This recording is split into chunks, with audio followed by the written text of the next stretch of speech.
that envies my sin. Oh, what's in the box? What's in the fucking box? What's going on, ladies and gentlemen, and welcome to another episode of What's in the Box. I am your host, Death Metal Hero, and with me is the creator of Butch Cleaver, Mr. Matt Burke. How you doing, buddy? I'm doing Welcome great, to the man. show. Thank you. Thanks for having me. Hell yeah. Absolutely, man. Congratulations on getting the book done. Oh, That's man, thank you. awesome. You know, fulfillment's a hell of a thing, man. You know, it's it takes a lot out of people. So getting it done, getting the book out, and now we're here, and we get to talk about it. But first, let's see what's going on in the chat. El Gargoyle says hello. Hello. With the eggplant, of course. Of course. So how's life been, man? It's been good, man. I had a really good year. Even though it was the beer virus or whatnot, but for me it was great. I got to make a comic book and fulfill it, and I'm still alive. I'm still working and happy and making comics. I can't I can't ask for anything more. No, I can't. Hell yeah, dude, that's great. That's awesome. Yeah, it's definitely an interesting year last year, but you managed to, like you said, get the book out and done. And you say you're working on the second one already, yeah? Yeah, I'm working on the second one right now. Basically just finished the inks, and I'm about halfway done with the coloring. Then it's letters and edits and sound effects and all that fun stuff, Yeah. It's layers, it's layers. You got the story, you write it out, and then you do like the rough art, then you do the full art, and then you got to go in and do the colors, rough art, then inks, then colors, and then just special effects and sound effects and all that shit. Yeah, it's is a process, man. Yeah, it's crazy. Yeah. So, and you're doing this all traditionally, aren't you? Yeah. I'm doing basically, like, what I'll do is I'll come up with an idea, then I'll start writing it down in a notebook, and then I'll start writing dialogue in the notebook, and then I'll type it all up, and then I'll have page 1, panel 1, narration, or the person speaking, and then their dialogue right next to that, and I have everything typed up in an actual book, and I staple it. So I have script 1 for book 2, book 3, or whatnot. And I just go through there and I read it, and then I'll come up with new ideas. I might write new notes of dialogue in there. Then after that, I start doing thumbnails. And a lot of the thinking for the thumbnails is kind of already typed up. So I'll start drawing thumbnails. And after that, it's inks on 11x17. Then I scan the inks into on the Epson into Photoshop. Nice. And I start laying down flats and colors. And then after that, it's sound effects and word balloons and edits, and then go back and do the sound effects and words. So that's somewhat the process. Yeah, that's awesome, man. That's that's kind of old school. It's the way they've been doing it for a long time. I have an Epson scanner printer back in the mess back there. I don't know. Did you see Awesome, that orange light that orange blinking light back there? Yeah, it's buried. Oh yeah. I can get to it though. Yeah, it's an 11x17 scanner and printer. I can print up to like 13x19, I think. Ooh, nice. Yeah, it's pretty helpful. I mean, I do graphic design as one of the freelance things that I do. I do graphic design and illustration, all that jazz. So I have to be able to print out like full size mock-ups that got to look at least semi-professional. Sweet. Like prototyping. Prototyping is basically why I bought this thing. To be able to scan things in at 11x17 or larger. I think it goes up to 13x19. But to be able to scan in that large size and to be able to print out that large size, I just couldn't pass it up. And, Epson makes a really good printer. Yeah. It's just a printer scanner or? Printer scanner, yeah. Nice. Very cool. So what you been listening to music-wise, man? Lately, I got I've been listening to Miseration a lot. That band's pretty cool. It's like Swedish death metal. Nice. And I've been listening to Amon Amarth a lot, the Berserker album that came out a while ago. Yeah, Berserker. Yeah. Yeah. No, I dig Amon Amarth, man. That's why they're on the vest. if it makes it on the vest, it's one of my faves. And I like At the Gates too. I've been listening to them a lot too. So they're just the classic band, you know. There's a YouTube channel that I've discovered recently called Gonalick or something like that, and he went through and did like the bastard history of brutal death metal, the bastard history of death metal, black metal, and whatever. Love it. And they're satirical, but they're hilarious. Definitely worth checking out. There's this movie called Heavy Trip where it's about like this death metal band, and it's in Norway, and the dude dies and then they resurrect him, and it's a hilarious comedy. It's in Finland. It's a Finnish movie, but it's in subtitles. Right. It's hilarious. You should check it out. Nice. I'll have to check that out. I haven't seen that one. Yeah. Heavy Trip, you said? Yeah, and then there's also Deathgasm. I don't know if you've seen that one. Deathgasm's great. Yeah. That movie's hard, dude. I like that. I don't think he was possessed. What? Yeah, he was. Of course he was. He had a look in his eye. Totally. That movie's great. I love how metal is just. Oh, sorry. That's my. That's usually my Valentine's Day tradition. I'll watch that. I'll drink whiskey and eat Chinese and watch Deathgasm. I seen that whiskey you were drinking, a Scottish one, I believe. I'm not sure if it was Scotch. It was a monkey monkey shoulder. Monkey shoulder. Oh man, I seen that and I was like, I was thinking of you, bro, and I was like, damn, I got to pick one of those up. Dude, it's some good stuff. It really is. Like it's a good, I don't know, daily drinker, as it were. Yeah. Right. Yeah. Yeah, man. I was doing some whiskeys too a little bit last month. I was doing the brewskis, but I was doing the whiskeys. It was a tough holiday for me. Just a lot of work, and I was doing like one.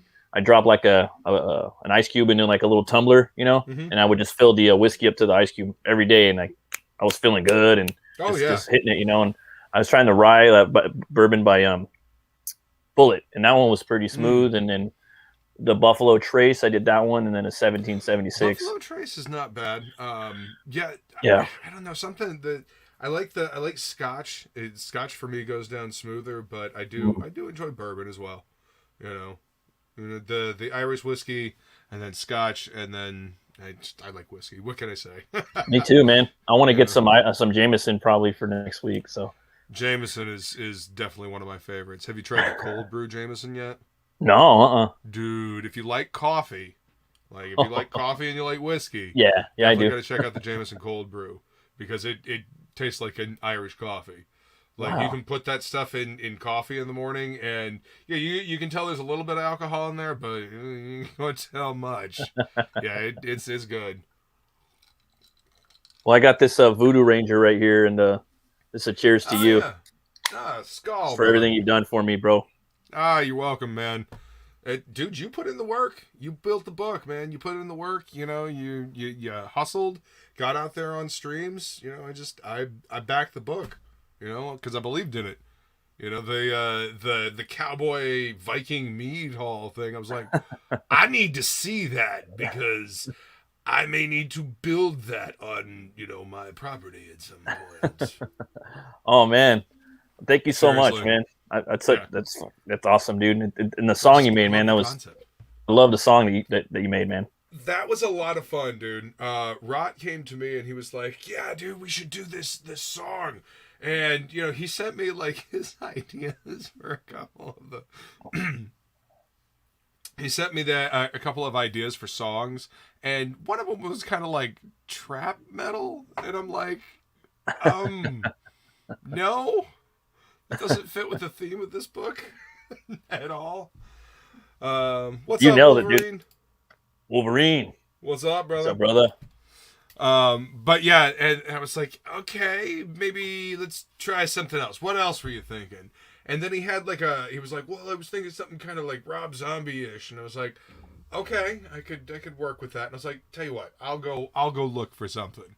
And I found the background music. And then, I thought about it. I was thinking about the lyrics because he had sent them to me.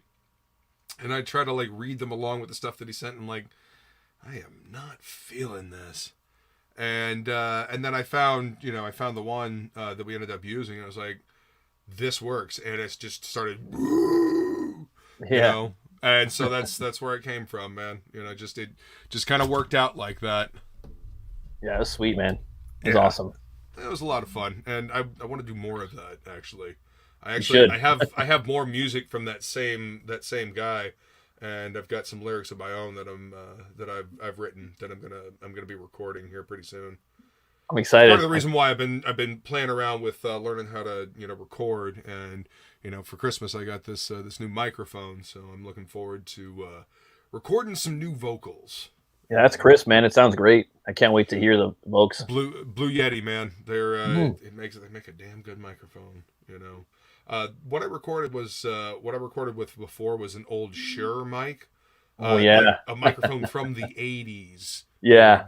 Like That's awesome, dude. It was one of my dad's. My dad was a vocalist. My dad was a musician and vocalist.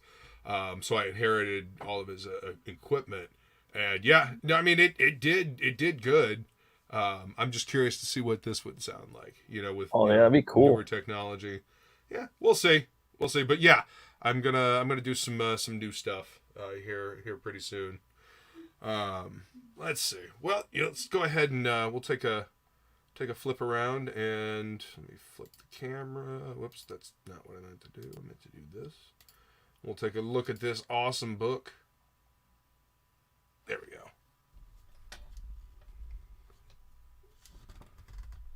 Still figuring out this.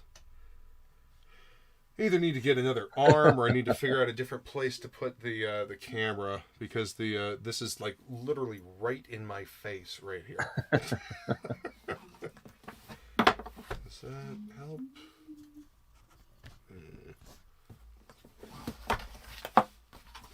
This nope. Okay, well, we shall make do. There we go. Okay, and let me grab a knife. It's always nice to be able to tell who the package came from, because then I can actually say, "Hey, come on, let's do a what's in the box," because I know who this came from, and I can reach out. Anytime, man. Thanks for having me. Oh, absolutely. Yeehaw, we got. Oh, sorry. I've gotten a couple of them that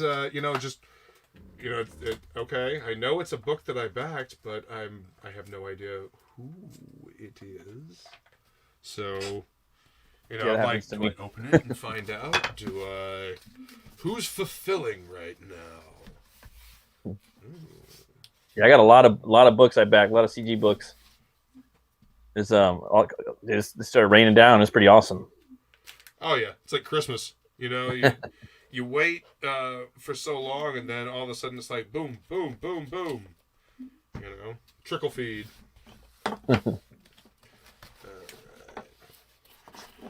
Gemini mailer. Can't go wrong with Gemini, man. Gemini is where it's at. We got Hex Allen in the chat. Oh, what up, Hex? Yeehaw! Yeehaw indeed. What's going on, brother? Welcome.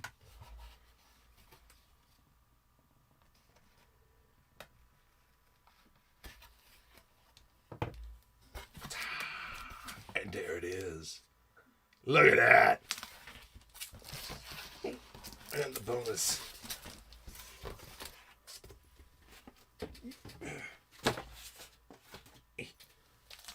Oh, that's pretty.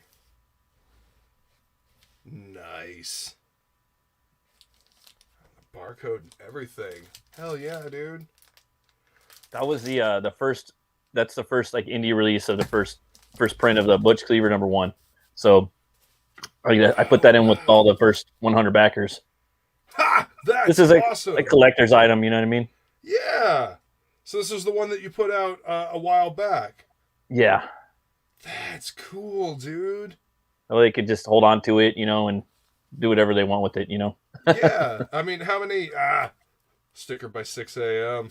All right, we gotta get all this stuff out. What year did you release the I think 2016, I think. So I've been working on this a while. Very cool, dude. I mean, I have stories that I've been tinkering around with in my head as well for a while, so I know how that goes. Yeah, man. It was weird how it came to me. It just kind of came to me. That's awesome. My boy Jason. Yeah, man. I really love this black and whites. I hope I can do it again. I want to do like some CG artist cards where it just showcases them and for the campaign. Heck yeah. Dude, I love this.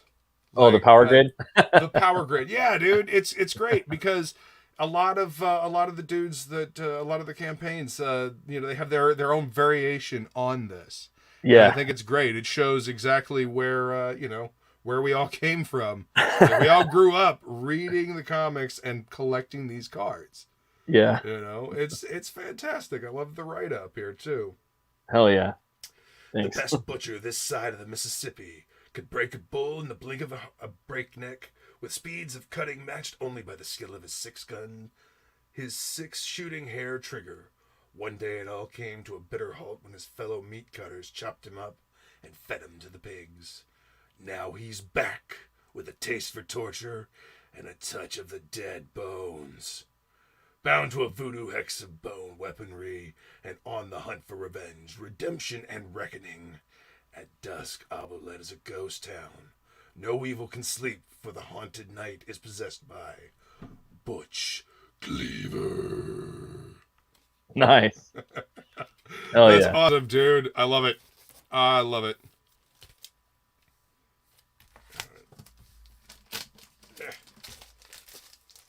So I have headphones plugged into the bottom of my microphone for the first time, and I can actually hear all the noises that I make. I can hear myself, and that's awesome. Yeah, this mic picks up everything. It's like crinkle, crinkle, crinkle, crinkle, crinkle, crinkle.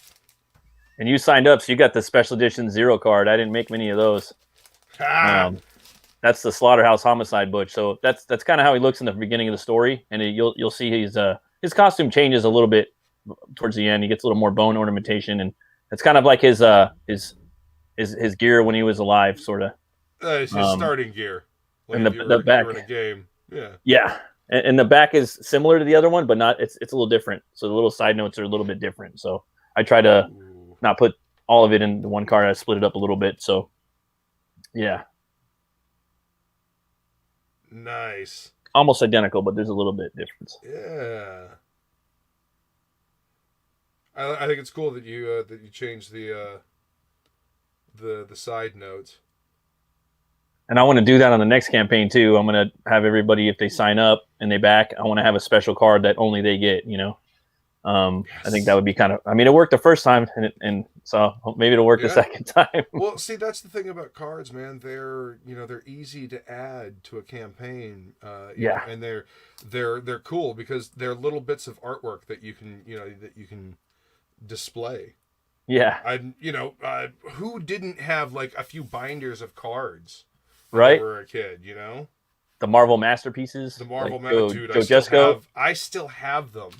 Yeah, I still have some in my garage, the Joe Jesco ones, and my buddies gave me some. It's pretty awesome. Yeah, no, they're fantastic. I still have 4 or 5 binders of them over here in the studio. Yeah. Oh, dude, my dad and I used to. That's one of the things we did. We'd go to the card shop. And we'd go, I'd pick out the chase cards, and then, when a new set would come out, we'd buy a whole box and we'd see if we get the entire set. That was part of my my collecting. Man, that's cool, man. Love cards.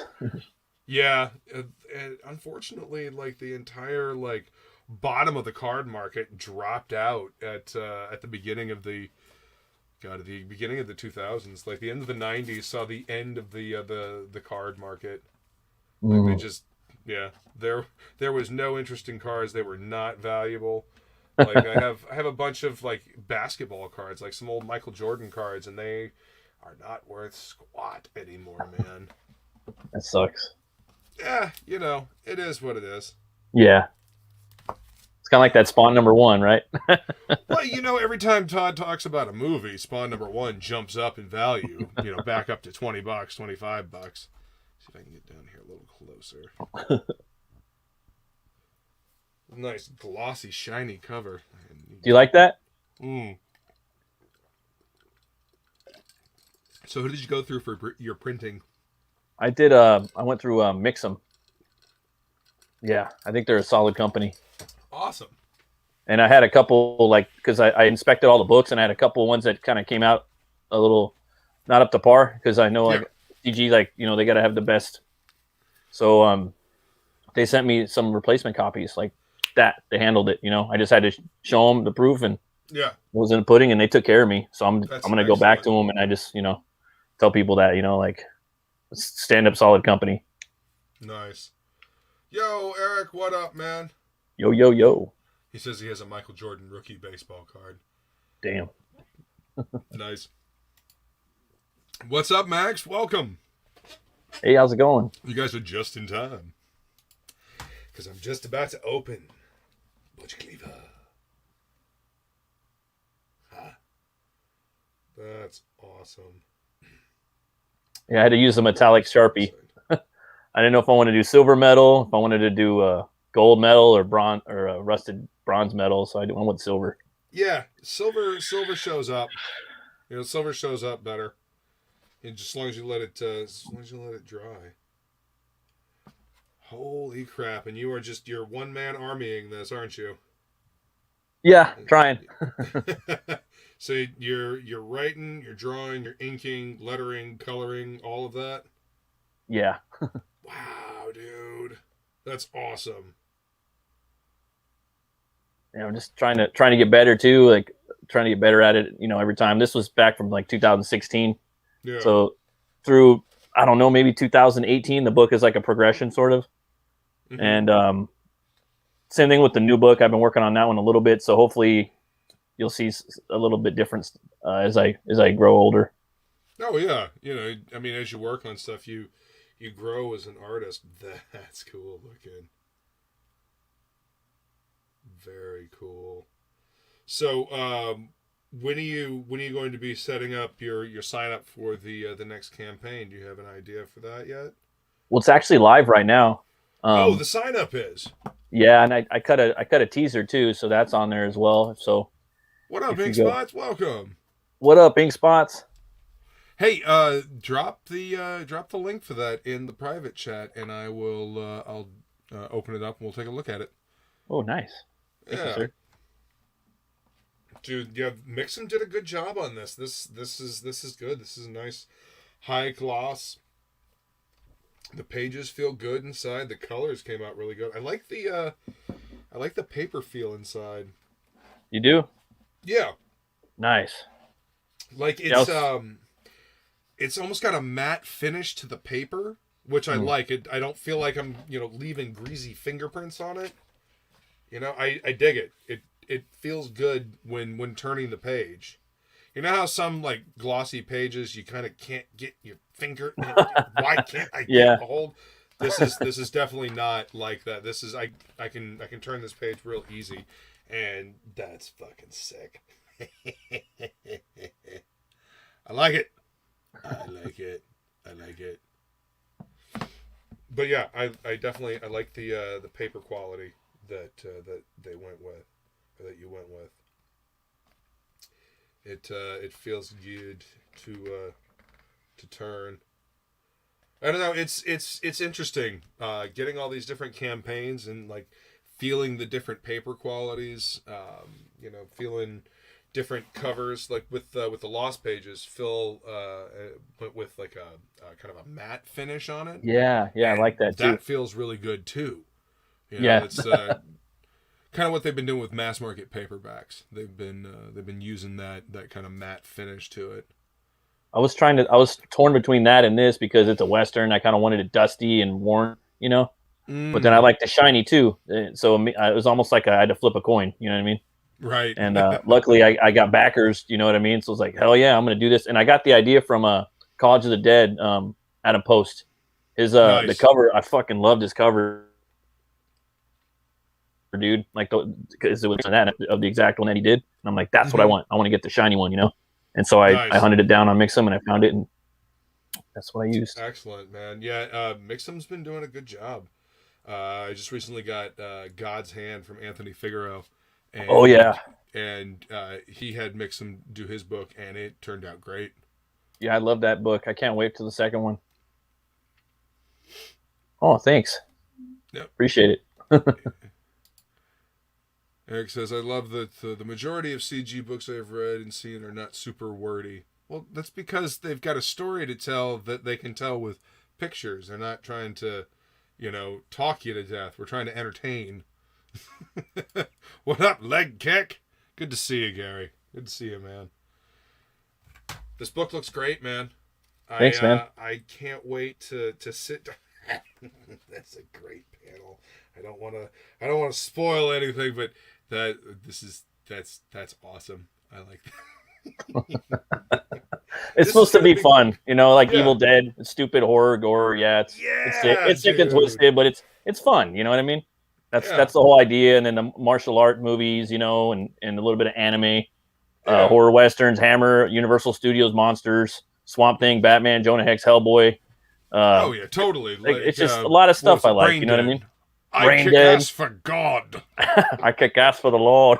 Yeah, exactly. That's definitely the vibe I get from it. And then death metal, death metal. Oh, yeah. It's all the books that I do. I'm gonna try to put a little metal feel to them. Hopefully, I'll try to. Wow, dude, this is cool. I'm excited that I have this original, from back in the day. I'm glad. I'm glad you like it. Oh wow, this one I can tell this one has not been opened in a long time. Nice. So, the part of this story is in here. This is significantly thicker. So you added a lot to this. How many issues were you originally planning for the original story? Like, so with this being number 1. So I wanted to do 6 altogether, but I only made 3. So I did book 1 and 2, and I put 2 in like a couple stores over here in California, and then the third book I only put 1, only did it in 1 store, and I only did signings because I couldn't. I filled up my car and just drove around all over LA and trying to get into some stores, and I went to like maybe 15 stores, and I got in about 7 of them, dude. And that's awesome. Yeah, dude, listen to that hustle. Yeah, and then the way to sell the books, if you are going to do that, is to do the signings in the store. And definitely, if you want to do that, that way you can engage with the customer, talk to them, look them in the eye, tell them who you are, what you're about, what the book's about, really quick. You don't want to overload them too much, I guess. But exactly. and they might like it, and then if not, that's cool too. Yeah, there's a million ways to go about it, But I was just, it was fun. Dude, it was a fun. That's a fun fantastic time. idea. I mean, that's part of the reason why you do conventions, right? You go to conventions to get your name out there, to show. I mean, sometimes being an artist alley is like being a voice in a sea of voices. But I think that's a much more viable option. Go to comic shops, drive around, and say, "Hey, this is what I got." Yeah, and then some people were like, "Oh, that's cool, let's do it." And then some people were like, "No, thanks." And it's just like, that's cool, I like that. Yeah. And I did a couple conventions too. That was pretty fun. I sat next to Marv Wolfman at one of them, and that's cool. Yeah, it was crazy, man. But there wasn't that many people there for some reason. Like, I don't know. And I talked to said it was starting to die down a little bit, I guess, or something. It was a Long Beach con over in Long Beach, California. Yeah, it's sometimes it's weird. It also depends on if they have media guests. Sometimes media guests draw. They can simultaneously be a huge draw for the convention, but at the same time they can also suck all of the air, as it were, out of a convention. So I mean, it's a double-edged sword. It's cool to get to see these media guests, but at the same time, it's a comic book convention. That's right. That's my biggest problem with San Diego, is that it's kind of become Hollywood's dumping ground rather than being about comic books. My buddy, he got me in there like 2 or 3 years, and you go in there and you could just walk up to like Bruce Timm and Dave Gibbons, and they're sitting there like kind of chilling, and then you got a big old line with people standing there to meet like Natalie Portman or something, you know what I mean? And it's like, why aren't you guys here to, meet these gods over here? You know what I mean? That's the way I looked at it, Like, if it wasn't for these these guys, there wouldn't be you know, there wouldn't be actors here to play them, the characters they've created, you know. But yeah, you know, that's the way it is now, you know. Yeah, well, I mean, that's dude, that attitude. That's why I got to sit and have a conversation for like a half hour, 45 minutes with Joe Kubert at the Boston Comic Con in 2011. Oh like, yeah, Saturday. I remember, he wasn't even dude. supposed to be there. You had some videos. He wasn't even supposed to be there on that Saturday when I was there. My ex-wife and I, we took the train down from New Hampshire, and you know, we're walking around, and I see this dude that kind of looks like George Romero sitting at the table, and holy shit, that's Joe Kubert. Oh my god! So I took my my sketchbook over, and I had him sign it. Where did that sketchbook go? I know I still have it somewhere around here, but yeah, I had Joe Kubert sign the sketchbook that I had at the time, and I got to sit and talk to him about, you know, just comics and, you know, the school and the correspondence course and stuff like that. It was cool, but Yeah, you know, awesome, nobody was paying attention because they were. You know, there was a big, huge line for Frank Quitely, which was at the other end of the hall, and then, you know, the media guests, but nobody knew that Joe Kubert was there. Nobody was paying attention. So, I don't know. Conventions are weird like that, man. Right. I don't know. The last time I went to San Diego, I was working. I was working for an artist, and I was selling, you know, I was working his booth and selling his artwork and stuff. And it's nuts. Working that show is nuts. You're on your feet for many, many, many hours a day. Oh man, yeah. Eric McIntyre says, was the floppy part of the campaign? Yeah, actually, it was. It goes out to the first 100 backers that backed the book, and yeah, there's I think one more left for whoever backs next in demand. And yeah, that's what happened. I actually got one more backer the other day. It was pretty cool. In demand mode. You know what I mean? Oh yeah, absolutely. Got it. I'm like, all right. I sent him an email. I'm going to mail this off tomorrow. Hell yeah! I mean, that's what Vinny does. Yeah. Yeah. This is 6 a.m. doing this sticker. Yeah, I love the way it came out. It came out like better than I imagined. 6 is great. Yeah, man. Mark is awesome. I love Inkspot's really work, man. Inkspot's is awesome. Ink is great. He was hanging out with us on Topic List last night.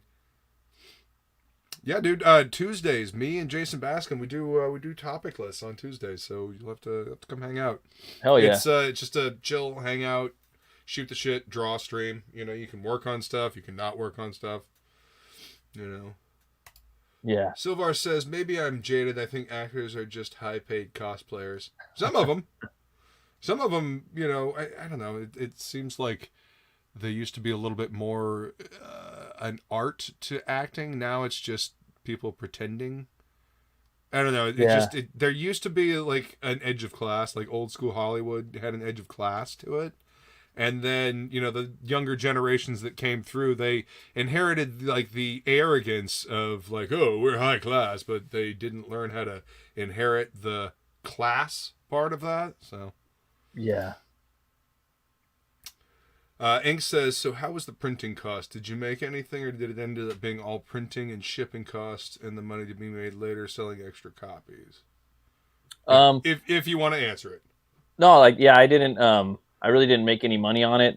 It's basically going to, I had to print extra books, obviously, just in case of, I wanted to be ready, just in case if anybody wanted a return, or if they lost it, or if there was damages, if, you know, or whatnot. So, yeah. But yeah, I mean, we'll see what happens in the next campaign. You know, I have a few left over for the in demand, and I might have some for the Butch Lever 2. If not, then it's time for me to make a cover for #1 again, which will be really fun.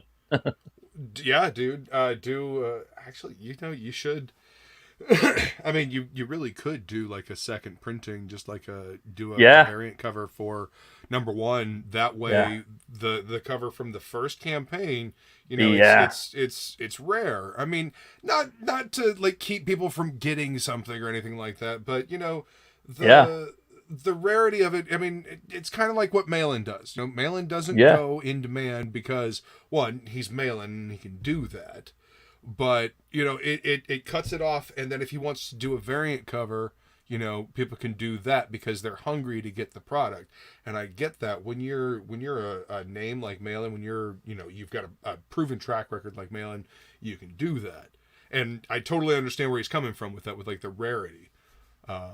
So Yeah, I would do that. I would totally do that if I was, you know, if I could. It creates a sense of urgency, and then people get in there and they back it, and you have that collector's item, you know. yeah, it is a fine line to walk though, because working in a comic shop, I see lots of variant covers. Oh yeah, And- variant covers, yeah. Yeah. So I mean, and Yeah. while whole some industry. of them are really cool, it can often be used to artificially inflate the market. Yeah, it's horrible. And it it's- is, you know, and I don't ever want to do that, like with any of my projects. Like you want to do a second printing of, you know, the first volume of Butch Right. Cleaver. Doing a variant cover for that to Yeah. denote the second printing so it's easy for people to tell, that's Yeah. awesome. I think That's that is a cool and a good reason to do, you know. Yeah, that's, you know, and then me, like, for, I don't know, everyone's got their own style of campaigning. But I, you know, maybe if I was a big dude, I would do probably 3 covers a campaign. If I was big, you know what I mean? Yeah. Just for fun. And I would try to get 3 different people to do it. 3 different artists. But for me, since I'm a small potato, I'm just going to do mine. You know what I mean? Yeah. Just one cover I mean, and make it real dude, easy, you know? You build your brand, man. You build your brand Yeah. slowly but surely. Like I always bring up Brian Polito. You know, Yeah, because dude, even he's the man, dude. Seriously, even before this whole crowdfunding thing, like way back in the day, he started small with Evil Ernie. You know, Eternity Yeah. Press. You know, Love just Evil like Ernie, man. Black and White. You know, he found an artist. You know, and put out the book, and slowly but surely built it up. Did the con scene. You know, he hustled. You know, he built his brand, built his audience. You know, built Fiend Nation slowly but surely. You got to, And man. then- That's Yep. And he lives very humbly too. You know what I mean? He knows. Oh, and, yeah. yeah, that would be the dream. Like that would be some. I mean, obviously, That's every person's got their own like vision of how they want to run their thing. But I'd love to just have a company. If it was me, I would just be writing and inking, and I would have a colorist and a letterer and an editor, and sometimes maybe a writer, a co-writer or something. I mean, but me, Right. I'm smoking pipe dreams here. You know. well, dude. Dream big and, you know, aim for it. You know, I mean, Yeah. You know your limitations, yes, but at the same time, you're supposed to dream big. Yeah. You know, if you don't dream big, then what are you aiming for? Yeah, like I went to a comic book store and some dude was in there with his comic books, and I'm like, oh, he's like, yeah, these are my comics right here. I'm like, oh, you made these?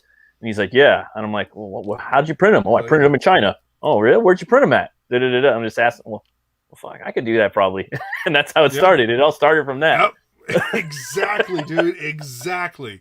And that's I don't know, that's how it should be. You know, you see stuff that inspires you and you're like, wow, I want to be that good. And then, Right. you know, you see other stuff and you're like, well, hell, I can do that. You know? Yep. And do it, you know, especially if you have a story that you want to tell. You know, not to prove a point, not to, I don't know,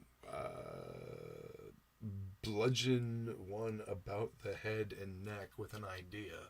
Yeah. But to tell an entertaining story, to go on an adventure. Oh, and it's so hard. It's so hard to do it. You know what I mean? For me, I think it's hard. And it's hard to entertain people. And if you're building a world, you're building a world, you're info dumping. Yeah. And that's the thing too with like CG books and indie books. When they're putting out that one book a year, it's like you're walking that thin line of info dump, telling a cohesive story, but then ending it right there, but then also setting up the next one, but not setting up the next one. So people get their thing, but it's like, dude, you're getting one book a year, so you gotta be entertaining. You know what I mean? Like there has to be, for me anyways, like I like to see action in there too. You know what I mean? Yeah. So tell a story that you would want to read. Exactly. You know, no, that's tell a you story put it. that you would want to read. You know, and you will find your audience of other people that want to read that same that same crazy story, that same crazy adventure. Yeah, I can't believe people actually back my book, and some people like there's people coming back for part 2. Like I'm like I did not think I would ever get a chance to. People are already signing up for it, and I didn't even think anybody would sign up. So That's fantastic, man. and then I got all this luck, like with you and Rot, and just all these people on the first one, man. It was crazy. Hell yeah, man. Well, like I said, you put in the work, put in the hustle, and you're you hang out, you good peeps. I mean, why not? Why wouldn't we? The whole thing about it is a rising tide lifts all boats. Yeah, and I think personally I think that like 90% of comic book fans and collectors could probably do a comic, and they want to do a comic, and I always try to push people to do comics, even if they don't do it, like just, I don't know. It's for me, because I experienced it and it's fun, dude, and I, as a fan and a creator and a collector, like I want to see I want other people to do that. You know what I mean? So like I try to promote people as much as I can. It's hard for me to get on the streams and promote, and because I'm doing this book too, but I really try to help people out as much as I can, and the community and Comicsgate, and that's what I want to do. Well, yeah, you reinvest in the scene. I mean, without this scene, how do you get people to know about your book? If you don't have a way to get word out there, so you can say, hey, people that enjoy this kind of stuff, look what I have for you to read. Right. Without being able to do that, you're shouting into the void. Yeah. So yeah. Let's see. Eric says he hates variant covers. How mainstream does variant covers? Yeah. Yeah. 30 variant covers. One of them had like 100 and something covers. I don't know if it was Batman or something, but yeah. Sorry. Oh yeah. Yeah, no, one of the most recent Batman covers, like 50 or something like that, had an obscene amount of covers, like 35, 40 different covers. It was absolutely ridiculous. Man. And Eric, he says, I like when variants are creative. Skits Comics add a variant story. Yeah. Yeah, I like that idea as well. I ain't never seen nothing like that. I backed that book too. I didn't back all 3 of them. I wish I did. But I love the whole concept they did with that, the whole way they handled that campaign. I love the Skits crew. They're they're awesome. I can't wait for that book. Yeah. I'm looking forward to getting that one too. Like, it's a hobby of mine, just looking at campaigns. Like, it's like just the way people handle their stuff and how they do it. Like, I think it's fun. Like, just looking at, like, I find that interesting. Like, how are they going to tackle this campaign? Silvar says, I'm against variant covers. I'd rather see prints or posters from alternate artists. Well, that's cool. Yeah. I can understand that. Mm-hmm. What about just, like I said, for a variant cover for a second printing, so you can easily distinguish, that it is a second printing. Yeah, I'm definitely going to do that every time now, just because, I mean, I think it's a good idea. That way at a glance, because, working in a shop, you have people, well, how do I tell if this is a second printing? Well, they say second printing now, third printing, fourth printing, at least on the Marvel books. I'm not sure about the DC ones. I haven't been paying attention. But back in the day, you'd have no idea. You'd have to look inside the book at the indicia to see whether or not it was a first, second, or third printing. So, I don't know, just little things. I mean, as we move forward in comics, we should be, improving them, yes? Yeah. More improving readability and user friendliness, and I don't know. Just ideas that scroll through my head while I'm working in the comic shop. No, I know, you're there in the trenches, dude. Yeah, Friday and Saturday, man. It's cool because it's my childhood comic shop. I grew up going there. That's sweet. Most of my collection has probably come from this shop. So yeah, it's cool to be there. It's cool to talk to people. I actually sold the Lost Pages. One of our regulars bought an extra. He backed Lost Pages twice, and then sold it to Vanessa, the owner of the comic shop. Nice. So she could put it up on the wall. And yeah, I sold it with all the goodies and everything, with all the stretch goals. Yeah, and dude actually put back some mainstream books. He's like, yeah, I'd actually rather support some indie books. And I was like, right, yeah, man, right on. You won't regret it. By the way, that's a Simon Bisley cover right there. He's like, oh yeah. I was like, yeah, man. Yeah. So yeah, it was cool. I told Phil, and he was grinning. Oh, that reminds me. Yeah, Phil's doing a fan art contest for the Lost Pages. Oh yeah. Until the campaign ends, and they got prizes.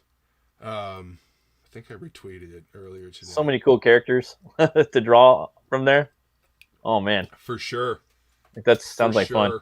It sounds like a lot of fun. That book came out really good. Like, oh yeah, I loved it. I'm really happy for him, for them, him and his brother, and oh no, it wasn't Lost Pages. It was Magic Cop. Yeah. Contest. That's right. Wow. That one's got some badass Lost characters. Pages on the brain. I like the wolf and the giant leprechaun. The giant leprechaun's my favorite. O'Hara. Yeah. O'Hara. It kind of reminds. Do you remember that TV show Ugly Americans? No. On Comedy Central, like around like 2005, 2006. Maybe 2007. I don't know. No, it was monsters, wizards, demons, all this stuff has been living alongside with humanity for centuries, and so it's like the modern world, but like there's an escalator down to hell, and like this dude that works in an office is like dating a demon chick, and it's very weird and just kind of off kilter monsters in the real world. And just the art style reminds me very much of Magic Cop's art style reminds me of that. Just the way Brandon draws his characters, man. It reminds me of that show. And I fucking love that show. Sweet. That show was great. So yeah, so I'm looking forward to that too. Me too. I backed it. My wallet is not. My wallet cries every time I see a new campaign, and I'm like, ooh, right? That? Me too, man. That meme of the guy behind the tree, like licking his lips and rubbing his hands. Yeah, that's me when I see new campaigns. Let's see what. John Romita Jr. will be on The Storytellers with Graham Nolan tonight at 5 Pacific. Ooh, nice. Eastern. Oh, dude, I haven't talked to Romita in forever. MegaCon, got to talk to him. I have a picture with him too. He's a good dude. Yeah, I like his art. It's going to be fantastic. Have you ever read his run on Amazing Spider-Man with J. Michael Straczynski? No. Dude, it's good. I liked his his all-star Batman he did with Snyder. It's on it's a whole chase sequence with him and Toothpaste. It was cool. Like, I actually enjoyed it. And then I love Kick-Ass. Those books were awesome. I like his style, man. A lot of people are like on the fence about it, but I love it. I love all the lines. I love the way his style has developed over the years. Yeah, definitely changed a lot. And Capullo when he first started, he was very much kind of like a clone of his dad. Yeah. And not saying that's a bad thing because, John Romita Sr., right. Amazing. Like that version of Spider-Man is like, that's my version of Spider-Man. That's what I grew up with. Like that's when I see Spider-Man, that's what I see. But Buscema. The way, totally. When I see Buscema, Sal or John, it's Conan. Conan or Dude. Thor. Oh, actually, the Conan. That's what I'm screaming. Like, you know what I got though? What I was wanting, I finally got in the mail, and I never thought I would ever get it. It was a pipe dream. Well, I got that. Yep. This is what I think of whenever I think of John Buscema. Buscema is I got the Bernie Wrights and Frankenstein, dude. The Mary Shelley's. Nice. It was $300. And I was like, I'm never gonna be able to get that, right? I found the French hardcover version for $40.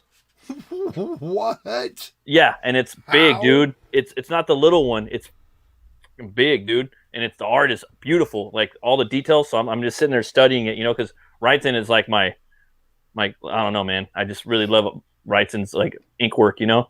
And it's all in French, you know. I don't really care because I got Mary Shelley's hardcover, like the library book, you know what I mean, already. So I don't need to read it. I'm just there for the picture, you know. But yeah. Oh, thank you. Thanks, Cyborg Valkyrie. Says, looks awesome. Thank you very Holy much. Shit. What up, Comic Book Bob? Yo, What Frog up? G, what's going on? What up, man? Frog G? Thanks for backing, brother. Yeah. Hell yeah.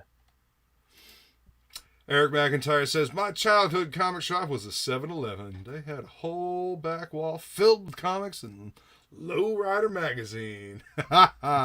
Yo, Curios Comics, what's going on? Hail, brother. Thank you for coming by. Yeah, I remember going up to the 7-Eleven. You know, me too. Like the convenience store. There's the spinner rack. Hey kids, comics. And Mad Magazine, dude. Like Mad Magazine was even more of an influence on me than comics. Hey, what up? There's Phil right there. What's going on, dude? We were just talking about you. Hell yeah. Talking about the Lost Pages and talking about Magic Cop and how you got a fan art contest going on for Magic Cop right now. Let's see. Me too. I bought all my comics at the gas station. See, and that realization when you find out, wait, there's a shop just for comics. Yeah, man. Holy shit! Like when I was a kid, we were living out in California, and one of the first times I went into a comic shop. It was near one of the places my mom was working at. She was an aerobics instructor. And, we went over to the comic shop, and I'm just, like, looking around at all the stuff up on the shelves.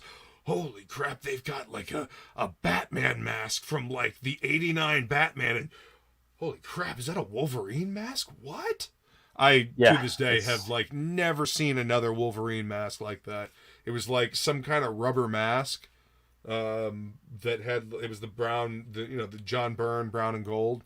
Yeah, and my grandpa my grandpa got me into comics. He used to listen to like the Shadow and the Phantom and all that stuff, and he was actually a cop back in the day, and I don't know, man, like in the 1940s and stuff. And well, I don't know, he did some stuff, but anyway, he used to wear a mask sometimes. Let's just say that, like the Green Hornet in real life. And he kind of got me into the pulps, and he got me into it, and in the comics too.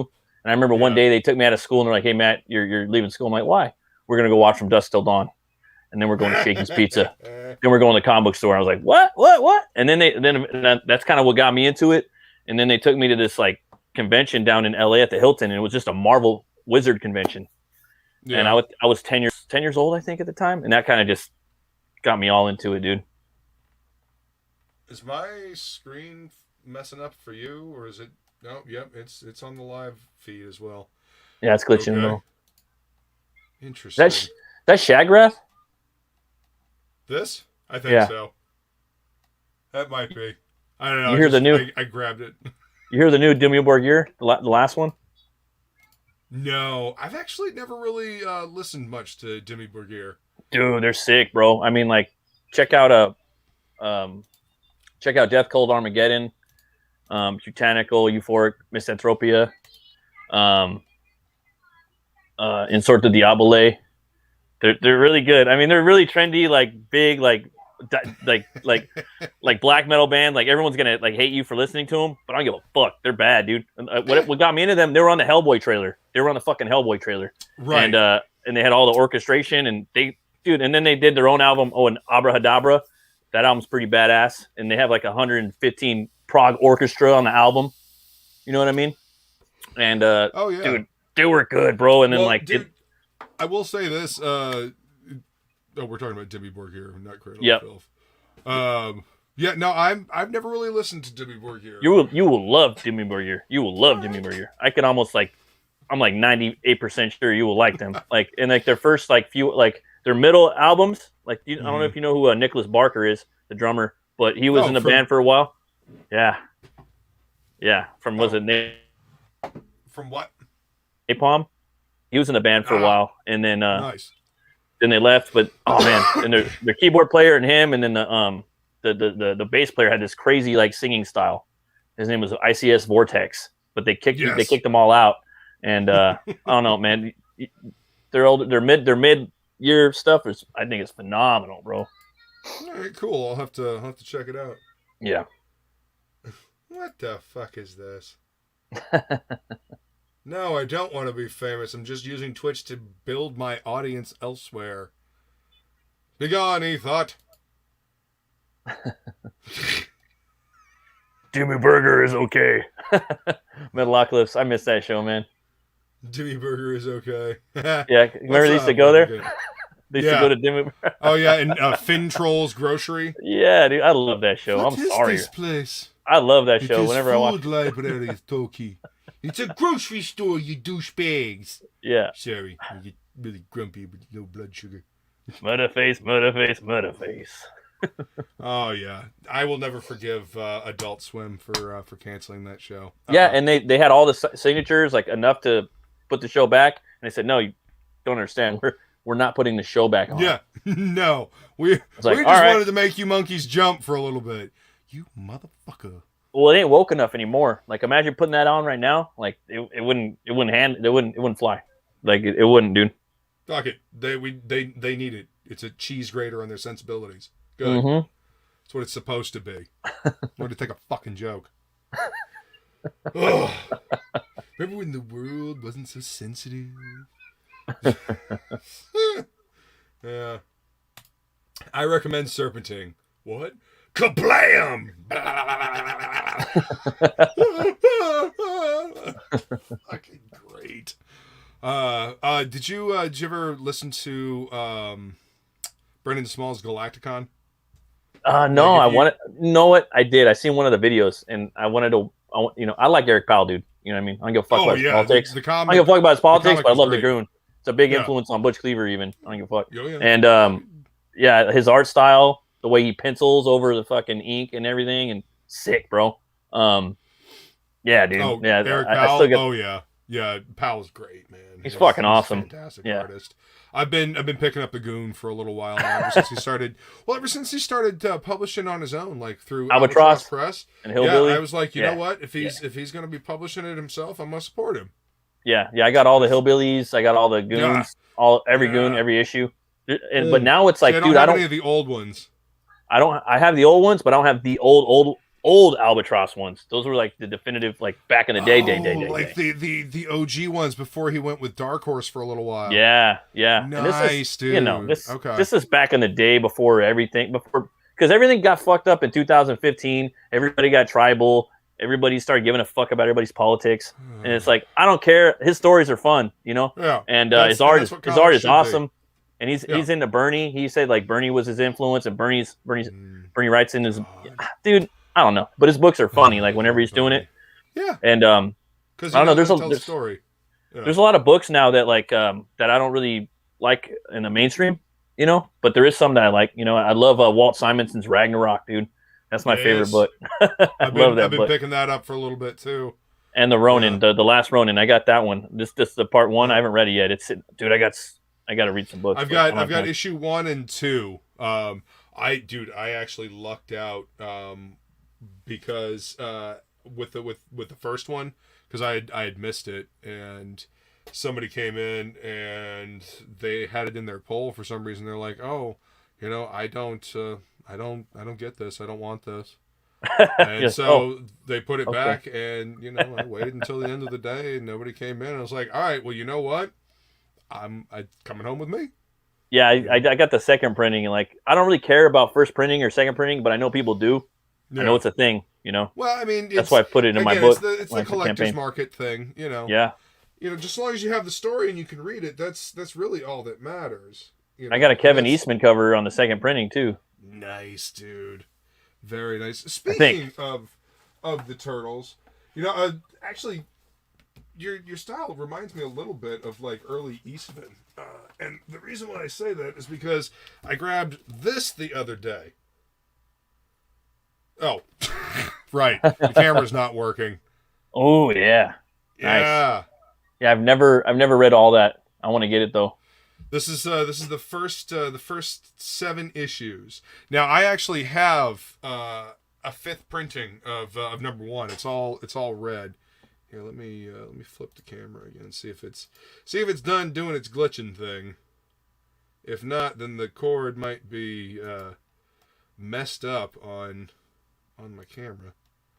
All right, but yeah, picked this up the other day, and I like his art, man. It's so yeah. dark and chiseled. You know what I mean? Yeah, and it's like scratchy. The you know, epitome of like dirty 80s underground independent comic. I love it. Tone, like all of this. Yeah, and it's dark. It's not the and I love the different parallel universes of the Turtles. But it's a hard R. That's why I never got to read all of them, and I really want to. I'd want to get that. Casey Jones is probably my favorite dude in there, though, man. He's. But there's so many cool characters in the universe, man. Big influence on Butch Cleaver for me. Everyone from the '90s has these like anamorphic, animal-like characters in their books. Oh yeah. Well, I mean, we grew up during that time period. I mean, that was part of the zeitgeist at the time. Yes. Like hell, this comic kind of changed the way people saw indie comics. And it's like it's not even it's an indie, but it's like kind of like a little more than an indie, even for an indie. You know what I mean? It became that when it first started. Man, they printed 2,000 of the first book. They were like, okay, we'll print 2,000 of them, and they had them stacked in their house. Dude, I went to college in the town that they created the Turtles in, Dover, New Hampshire. Shit.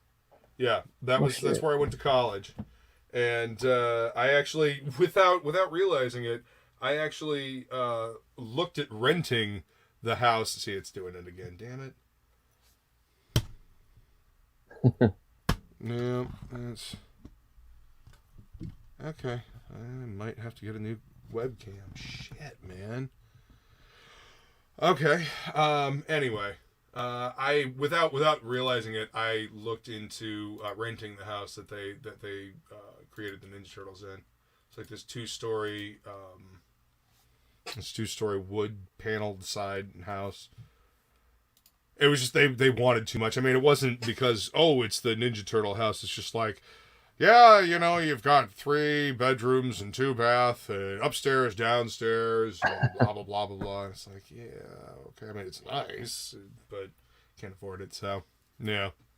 But, yeah, I saw an article later with a picture of the house, and it was like, famous house where the Ninja Turtles were conceived has been bulldozed and turned into a parking lot. And it's a picture of that house. I was like, motherfucker. Right. Imagine really? Someone would buy that now. You know what I mean? I mean, I bet EVS would buy that shit.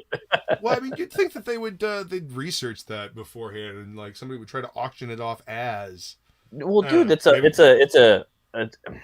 landmark. You know what I mean? Like the Christmas Story house. It's over in Indiana or somewhere. Yep. I don't know where the fuck, but it's people go there. No, Ohio. It's actually in Ohio. The story takes place in Indiana, but it's actually in Ohio. People would go there, like a bunch of us comic book nerds. I'd go there, like, ooh. So this is where they saved up their tax return and fucking made Ninja Turtles. You know what I mean? Exactly. I don't know. That's awesome. Yeah, that camera effect was kind of awesome though. Yeah, if I could like a '90s reproduce it, like when a '90s like glitch effect. Yeah, dude. If I could reproduce it when I want to reproduce it, that'd be great. But And see, issue 1 of that book, I think, is over $100,000. That would not surprise. Yeah, that would not surprise at all. That makes sense. A million would. I mean, that's to me, should be like $1 million something, maybe like $5 million. Trust me, because it's Ninja Turtles. It'll get there. Silvar says, I keep meaning to get Last Ronin, but IGG keeps eating my wallet. I know the pain. Yeah, me too, man. For me, it's like a book or 2 a month, and hopefully we get some more of those bucks from the government for the beer virus. We can, yeah. Well, I mean, that would be helpful. Yeah, that would definitely be helpful. I got a whole list on my phone, like of all the books I want to back from CG. It's hard, man. Mm-hmm. There's so many books. So many books. It's almost like underground college comics. Yeah, that's basically what it was. I mean, they were essentially just out of college, you know. So they were essentially college kids when they made it. That's Yeah, what I Christmas did. Story houses in Cleveland. I saved up my tax return and did the first Butch Cleaver book printing. That's what I did. I followed their advice, you know. Yeah, dude. That's how you do it, man. You know. That's awesome. That's how you do it. Yep. Ha. Yeah, that's dude. That's old. That's old school. That's how they did it. That's how many have done it beforehand. That's how you do it. Yeah, I mean that's how else would you do it? You know. Yeah, I mean, you how you do it. Yeah. You gotta have the story. You gotta have. Gotta just gotta make it. That's what they did. Mm-hmm. Trying not to blind everybody here.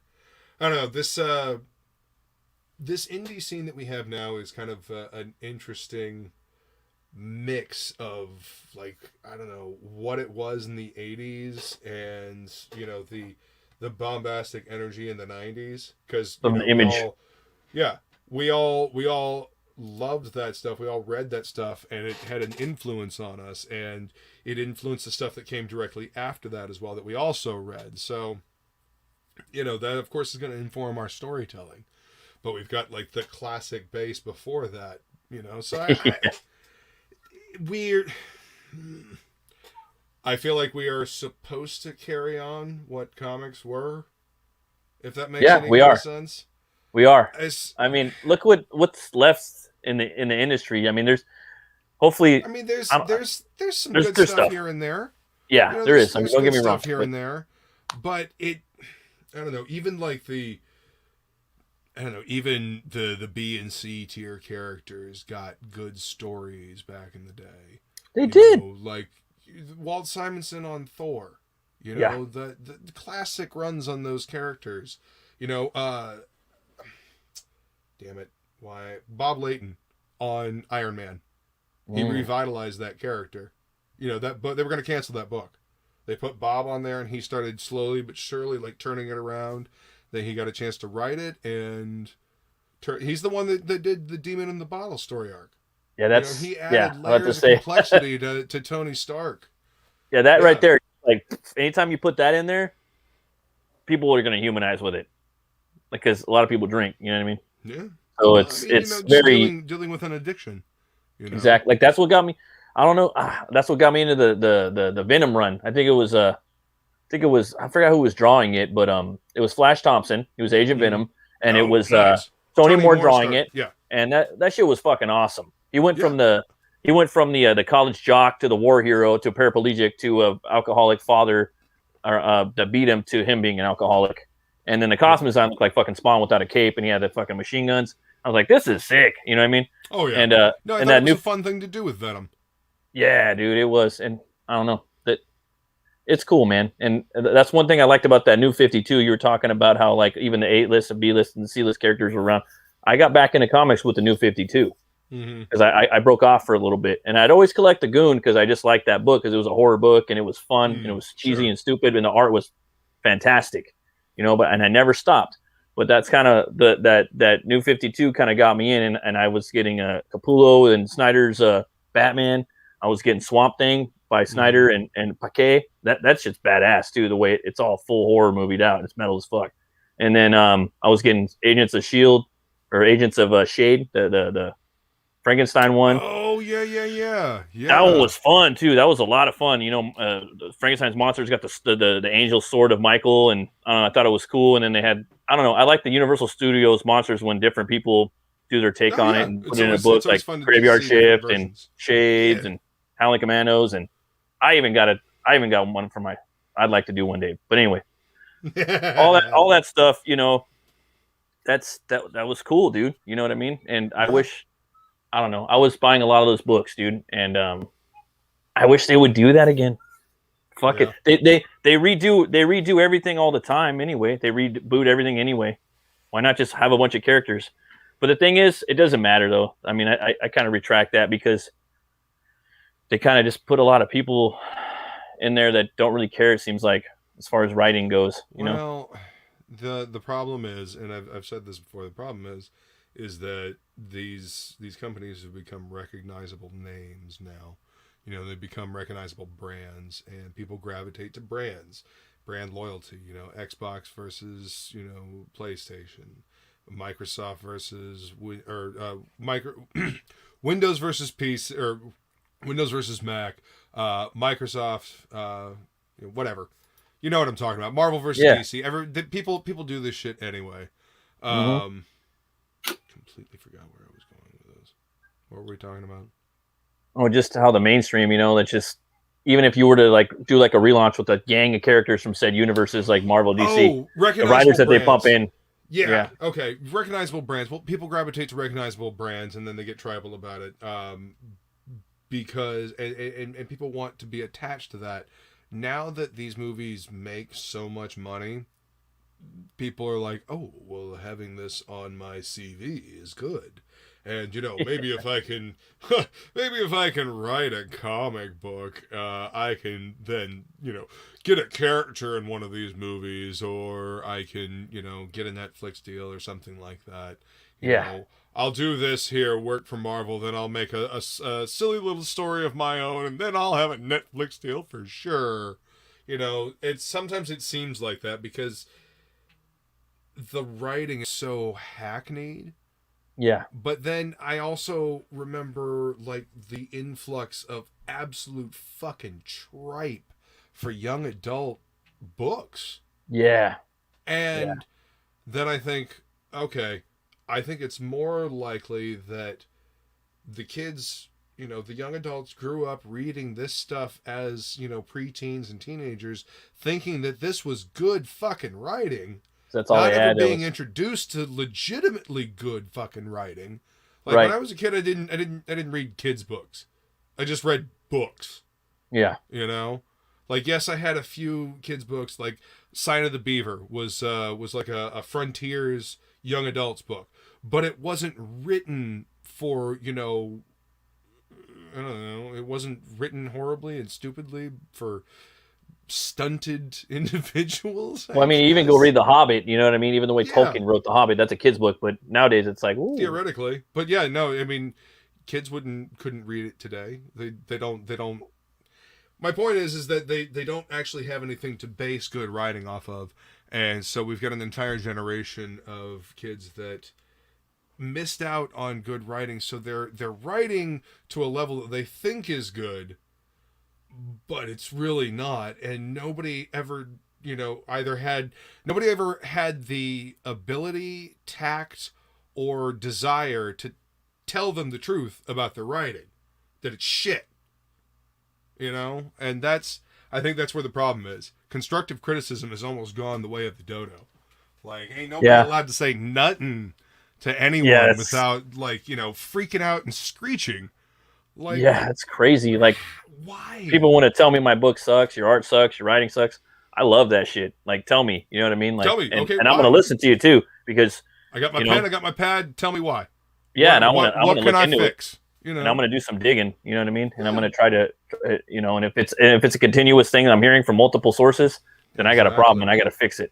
Exactly. You know, and that's being an adult. That's taking constructive criticism. That's actually trying to get better because, you know, you want to tell a good story because you're trying to entertain the audience. Yeah. You're not just trying to flash in the pan, create something so we can, you know, get to some other kind of, I don't know, whatever the hell. And it's just ridiculous. If you want to work in comics, then fine, work in comics. If you want to do it as like a way to get to something else, fuck on off.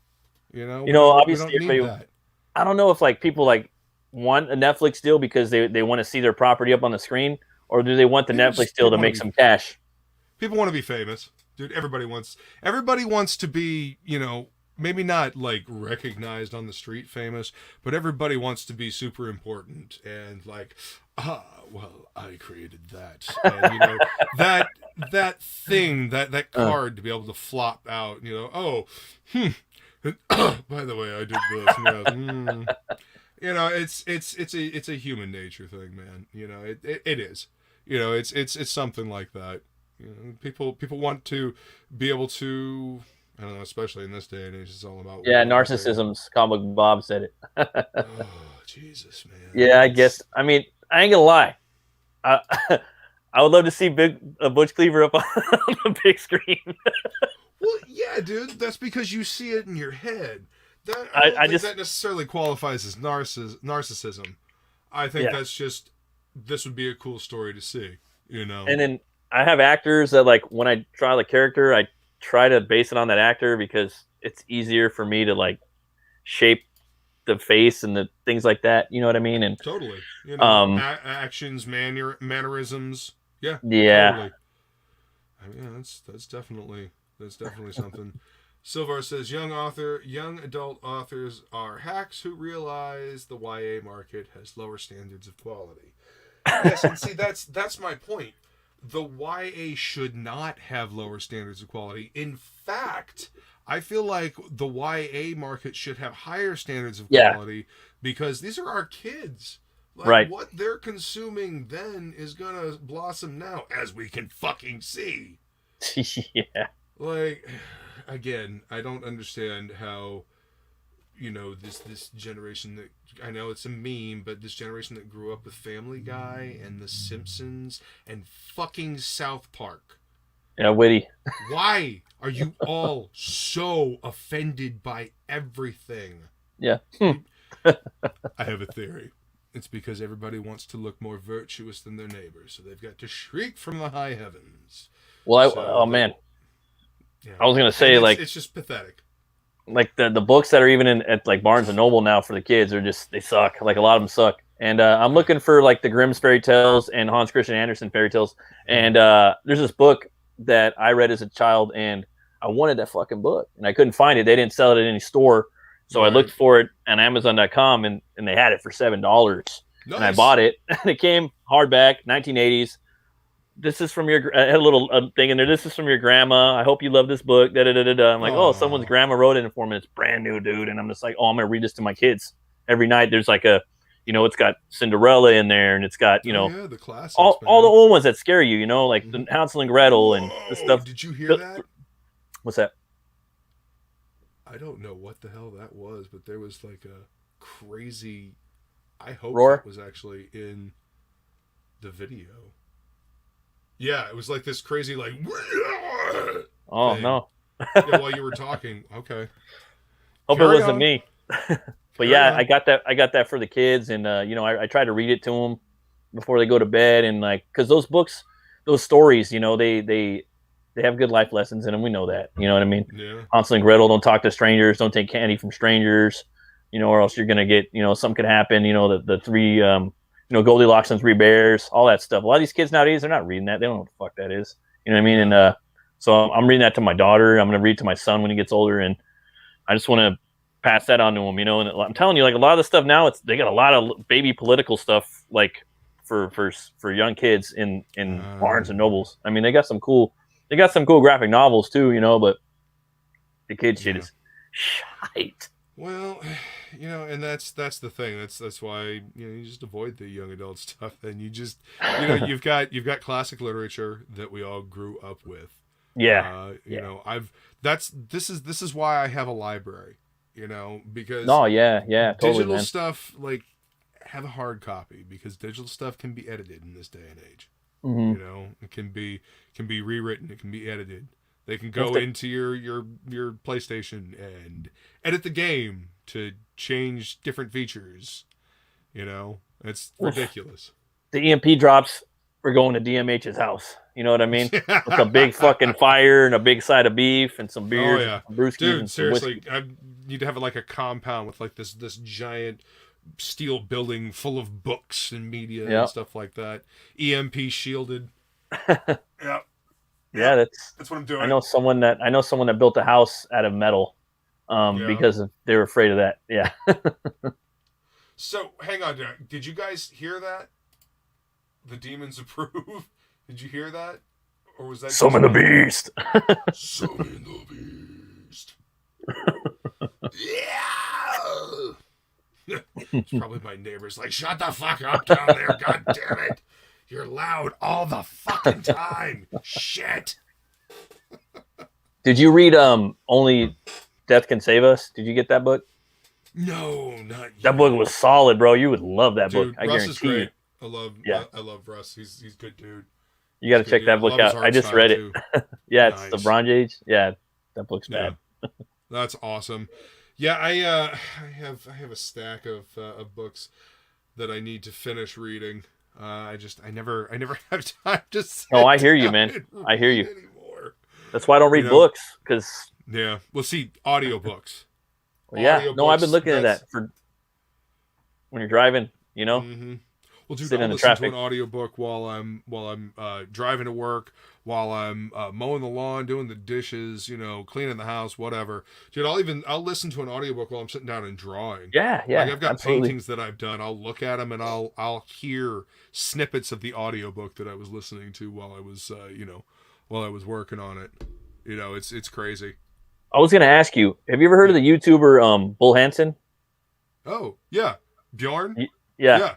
You watch that guy at all? Oh yeah, dude, he's great. I love watching watching him like make his little fire, and then he puts little his coffee, and he just sits there and he just enjoys nature. And, right? Hello, how are you? I'm gonna put that motherfucker Bull Hansen on real quick and draw. Yeah. No, I'm the exactly. It's awesome. I love watching his videos. And he's got some good points, dude. He's got some good points too. You know what I mean? He's very straightforward. He's non-emotional about it. It's just this is what I see, and I'm trying to share with you what I have noticed. I love the way he talks, man. I want to get his books, dude. I love accents. See, I was looking for like an English translations of his books. Dude, you got to go to sign a petition because his manager is trying to find a publishing company because they're all like in 10 different languages. His books are fucking thick, dude. Like all of them. You know what I mean?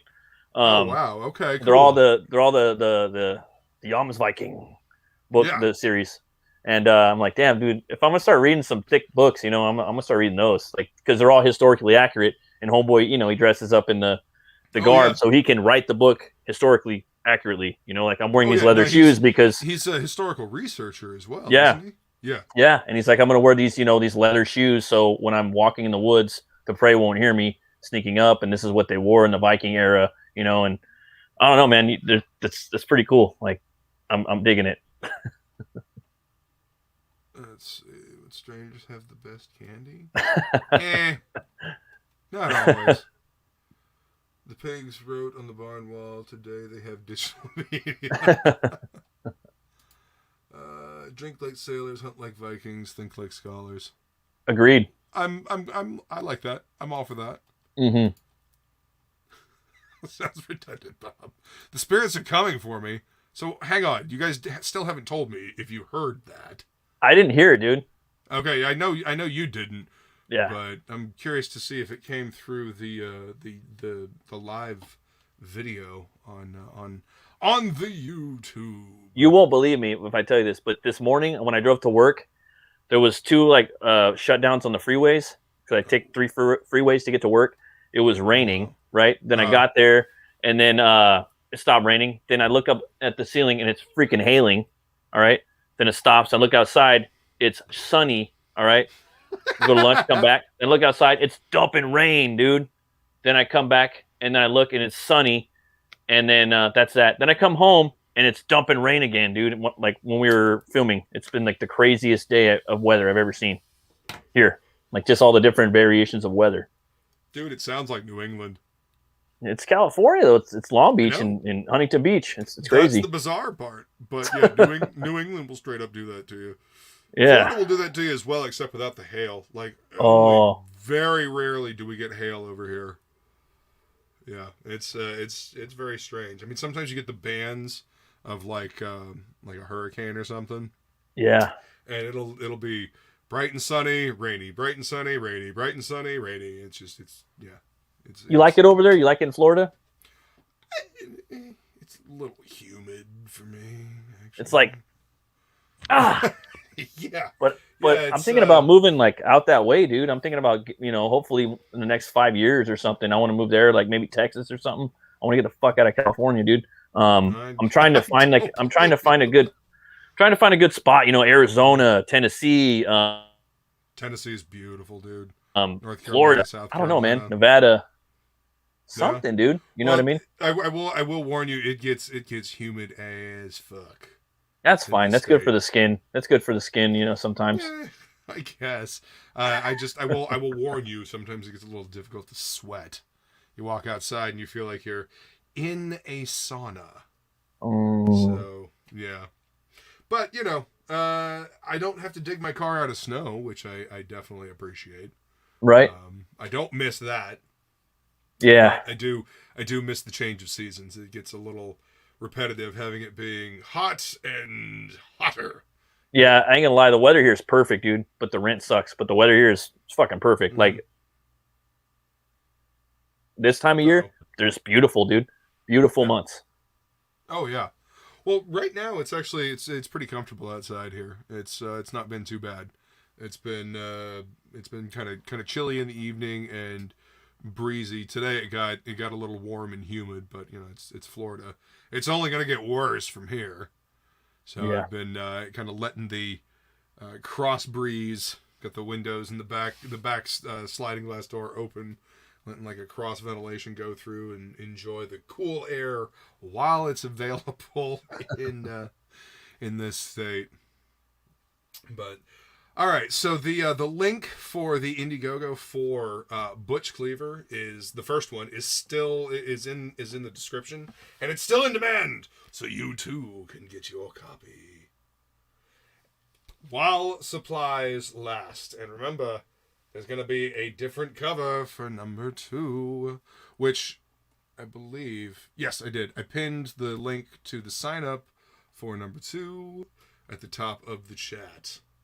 So, what are the plans for Butch Cleaver after number 2? Like how many issues? I want to do well, 2's going to come out, and that's going to be a 52-page graphic novel, and then I'm going to do so I'm either going to do Butch Cleaver 3 right after that, or I might jump into something different because I have a lot of IPs I want to do, and they're like scratching trying to get out, and I'm trying to hold them. I've been working on Butch Cleaver for 10 years, you know, and I mean, I really want to complete the story, so it's either going to be one of the other stories I want to tell, or it's going to be Butch Cleaver 3. I already have Butch Cleaver 3, like, I already have the typed up, ready to go. All I have to do is start, you know, doing drawing it, and you know, putting the letters on and stuff like that. I mean, that'll take me a year for me to do a book. It's going to take me a year. Any book's going to take me a year for 50 pages.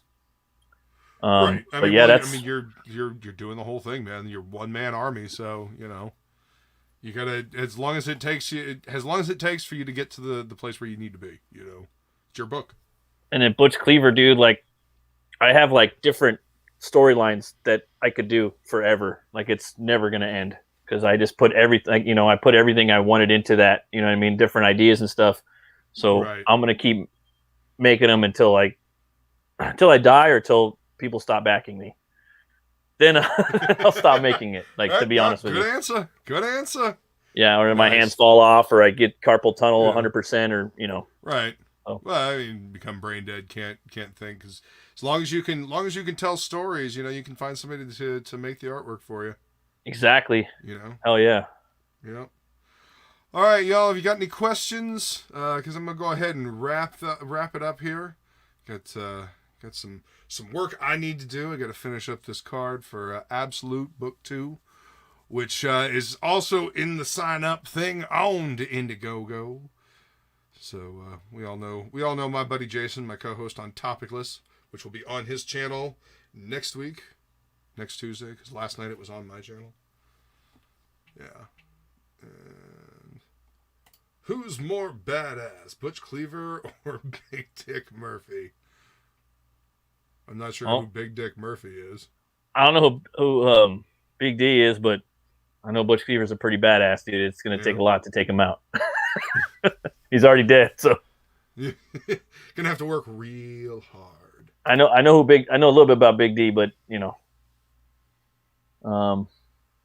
3 things about the modern Viking needed: longboat, longhouse, and long boxes. I like it. I like it. Yes, very much so. Very much so. Look at G.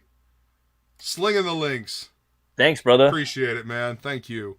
I was gonna say, man, if you want, do you think we might be able to show my teaser for the next book? Yes, absolutely. I actually have the tab pulled up here. Hell yeah. Yeah, the werewolf from Grave Robbers. Big Dick Murphy. What is it? Yeah. Werewolf from Grave Robbers. Nice. I can't wait for that book. I back that. It's a passion for drawing and Mike Middleton, man. That book looks slick. Nice. Dude, Passion's so talented. Yeah, I love his art style.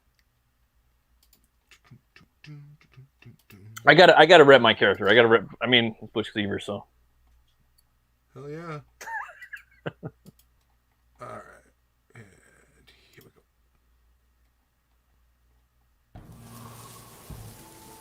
The path from the cradle to the grave is a wretched one. Along the way, you may encounter some trials and tribulations. But at the end of the road, you have to ask yourself, are you the victim? Butch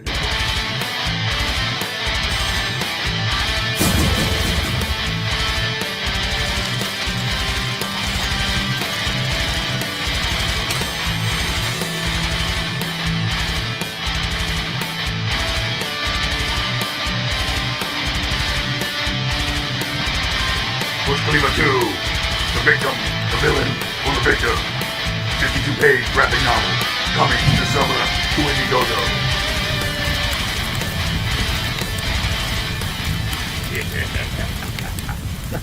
Awesome, dude. Nice. Thanks, Love man. It. Hell yeah. I love the music. That was a nice surprise. It was a nice surprise. Yeah, y'all. Go sign up for book 2. Is there going to be an exclusive card? Oh yeah. Absolutely. Nice. And I'm still on the fence of what's gonna be. So you see it, y'all. Go check it out. Let's see. Character design looks real cool. Oh, thank you. Who is the antagonist? That would be Butch Cleaver, right? Yes, sir. No, this is the protagonist, the antagonist. Who's the bad guy? Oh, the bad guy? Yeah. In the second book, it's a mystery. You have to find out. But for the first one, just because I got the first one, there's a couple of them. There's a Whitey Ratatouille, the white rat. There's the main antagonist is the bounty hunter Opie, the old opossum, and he's a bounty hunter trying to take out Butch Cleaver. And there's also the voodoo doll. And so the voodoo doll is this preacher pimp that has a voodoo doll made of every character in the town that he does business with. And if you step out of line, he takes a voodoo doll out of you and he will, put a hex on it. So it's basically like an insurance policy. Nice. So you'll learn a little bit more about that if you.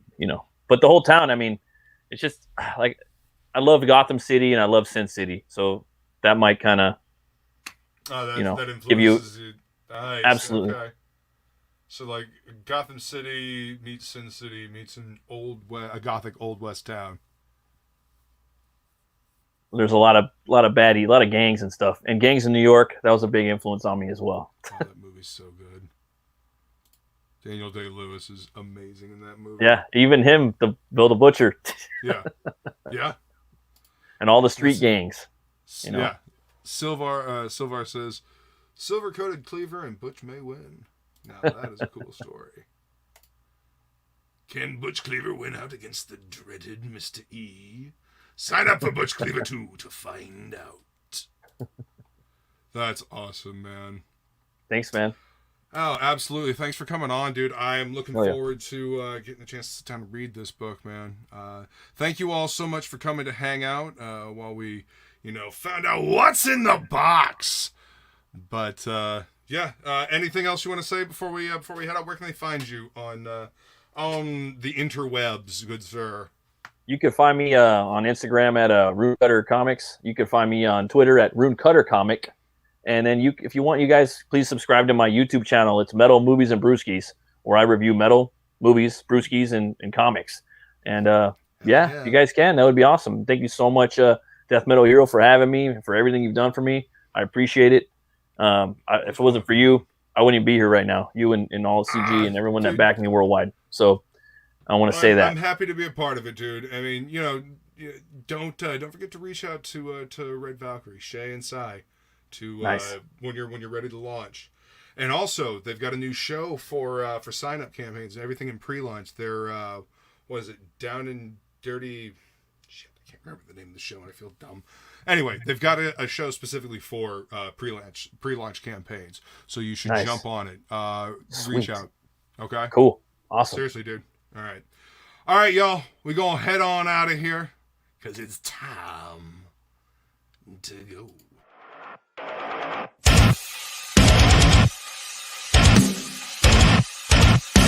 Seems that envy is my sin. Oh, what's in the box? Not till you get